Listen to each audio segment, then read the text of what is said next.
My name is Oscar Perez, and I've had a fairly adventurous and interesting career over the years, starting off in the 80s, through the 90s, and until today.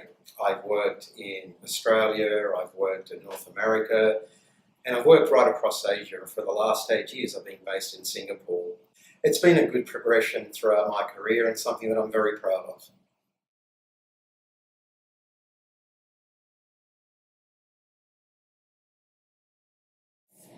In 2013, I secured the general manager of global supply for a company in the mining industry.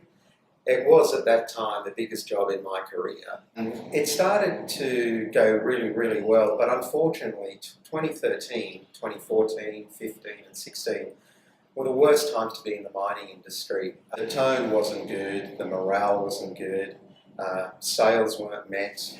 The role was made redundant as a result of a global restructure. The CEO that was in charge when I was hired had a strategy in place to centralise supply into Singapore. Unfortunately, that CEO himself was made redundant for a multitude of reasons, and a new CEO came in with a different strategy. In that company, probably the worst culture I've seen in my career, and I mean that end to end across many sectors. Unfortunately for me, given the slowdown in the mining, the bad culture got even worse and worse. So you had a company full of angry people.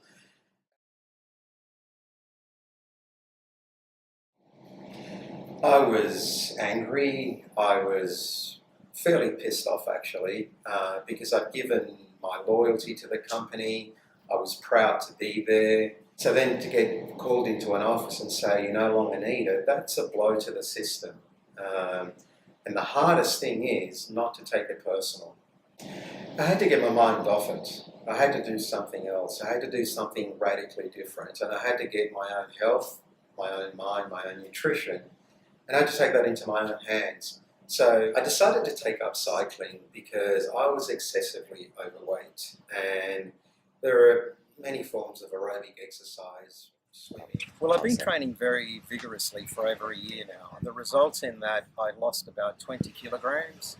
My confidence has taken a huge boost.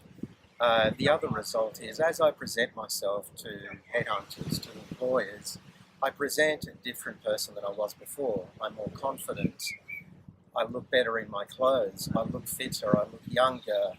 And in that, it carries in the conversation, in their responses. So the results have been pretty good so far. I'm not sure if it's improved my career so far. It's too soon to tell. But all the right signs are there when I do presentations, when I stand up in front of a crowd, when I do round table or speak at a conference. It's a different me, and people resonate with that a lot better. Take control, take accountability for your own destiny, and what I mean by that is basically how you present yourself. Groom up, because you don't want to be judged adversely because of that. Secondly is, as a senior person, you need to keep up to date with the current trends in your industry, and also what is the latest thinking, what is the latest technology, what is the disruptive technology that's going to upset your industry. There's a lot of talk around that now. And you need to keep up with that because that's what you're going to be asked and that's what people look for. And the third thing is, as you get more senior, you will develop skills in coaching, skills in mentoring. Do that to people. Give out your experiences, give out training. It's obviously not certified training, but you have a lot to give as a senior candidate. Don't hold it in because it's not power. It's when you give it out, you give out the power.